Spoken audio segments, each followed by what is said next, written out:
میں ہے کہ نیک مردوں کے لیے نیک عورتیں اور نیک عورتوں کے لیے نیک مرد، جبکہ آج کل معاشرے میں بکثرت یہ بات دیکھنے کو ملتی ہے کہ عورت نیک ہے تو مرد نیک نہیں ہے، اور عورت کو مشکلات کا سامنا کرنا پڑتا ہے۔ اسی طرح مردوں کے لیے بھی ایسا ہی معاملہ ہے، تو اس صورت میں ان آیات کا کیا مفہوم ہوگا؟ بسم اللہ الرحمن الرحیم۔ پہلی بات تو یہ سمجھ لینی چاہیے کہ اس آیت کی دو تفسیریں کی گئی ہیں۔ ایک تفسیر وہی ہے جو آپ نے سمجھی ہے، لیکن اس کو سمجھنے میں بھی آپ سے غلطی ہوئی ہے۔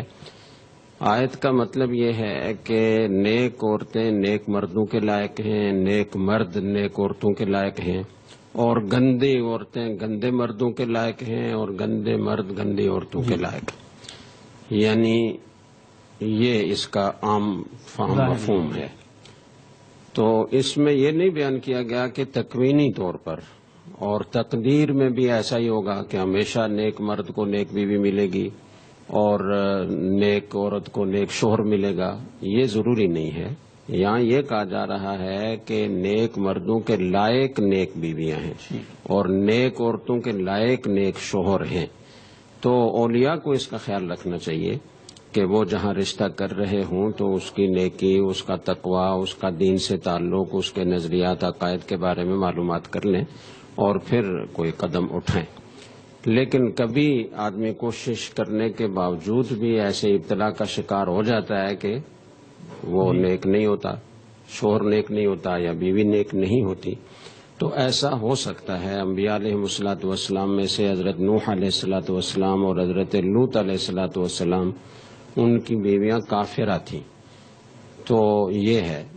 دوسری بات اسی تفسیر میں یہ سمجھ لینی چاہیے کہ یہ اگر اس آیت میں جس خبث کا ذکر ہے کہ الخبیثات للخبیثین والخبیثون للخبیثات، تو اس سے بدکاری مراد ہے کہ بدکار عورتیں بدکار مردوں کے لائق ہوتی ہیں اور بدکار مرد بدکار عورتوں کے لائق ہوتے ہیں۔ تو انبیاء علیہ الصلوۃ والسلام میں سے حضرت نوح علیہ الصلوۃ والسلام، حضرت لوط علیہ الصلوۃ والسلام کی بیویاں اگرچہ کافرہ تھیں لیکن وہ فاحشہ نہیں تھیں، بدکار نہیں تھیں، اور کسی نبی کی زوجہ وہ بدکار نہیں ہو سکتی۔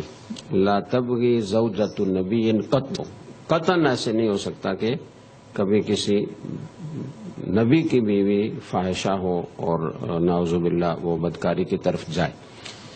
دوسری تفسیر اس کی یہ کی گئی ہے الخبیثات للخبیثین، برے اقوال، الکلمات الخبیثات مراد ہے، برے اقوال، بری بات، برا گویا تبصرہ، یہ ان مردوں کے لائق ہے جو خبیث ہیں، گندے ہیں۔ تو ان کے لیے آپ غلط کلمات اگر کہیں، یعنی مذمت کے کلمات کہیں، تو یہ نامناسب نہیں ہے۔ اسی طریقے سے الخبیثون للخبیثات، تو جو نیک جو گندے لوگ ہوتے ہیں، گندے مرد ہوتے ہیں، وہ برے اور قابل مذمت کلمات کے لائق ہوتے ہیں۔ ان کے لیے اگر قابل مذمت کلمات استعمال کیے جائیں تو ٹھیک ہے۔ اسی طرح آگے الطیبات للطیبین والطیبون للطیبات کی بھی تقریر اسی طرح ہوگی کہ اچھے کلمات وہ ان لوگوں کے لائق ہوتے ہیں کہ جو پاک باز ہوتے ہیں، نیک ہوتے ہیں، اچھے ہوتے ہیں۔ اور آگے الطیبات للطیبین والطیبون للطیبات، جو نیک لوگ ہوتے ہیں، لوگوں میں سے جو اچھے لوگ ہوتے ہیں، تو وہ اچھے کلمات کے مناسب ہوتے ہیں، یعنی ان کے لیے اچھے کلمات ہی استعمال کیے جانے چاہیے۔ شان نزول ان آیات کا یہ ہے کہ حضرت عائشہ رضی اللہ تعالیٰ عنہ پر کچھ لوگوں نے تہمت لگائی اور بالکل غلط طور پر لگائی، تو اس پر بہت ساری آیات، بلکہ 2 رکوع حضرت عائشہ رضی اللہ تعالیٰ عنہ کی برات میں نازل ہوئے، ان میں سے ایک آیت یہ ہے۔ تو یہ کہا جا رہا ہے کہ آپ لوگوں نے یہ غور نہیں کیا کہ یہ کس کی زوجہ ہیں؟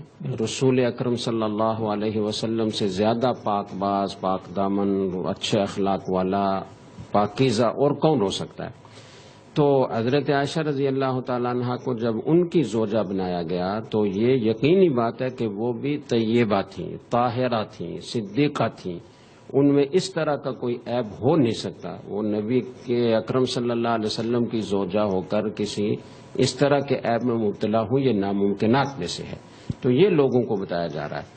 یا یہ کہا جا رہا ہے کہ تم نے جو یہ بہتان باندھے ہیں اور قابل مذمت کلمات کہے ہیں یہ تو گندے لوگوں کے لیے ہوتے ہیں. آپ صلی اللہ علیہ وسلم طیب، آپ کی زوجہ مطہرہ طیبہ طاہرہ، ان کے لیے اس طرح کے کلمات تمہیں استعمال نہیں کرنے چاہیے تھے، اور یہ تم نے بہت غلط کیا. صحیح. تو یہ اس کی مختصر تشریح تھی.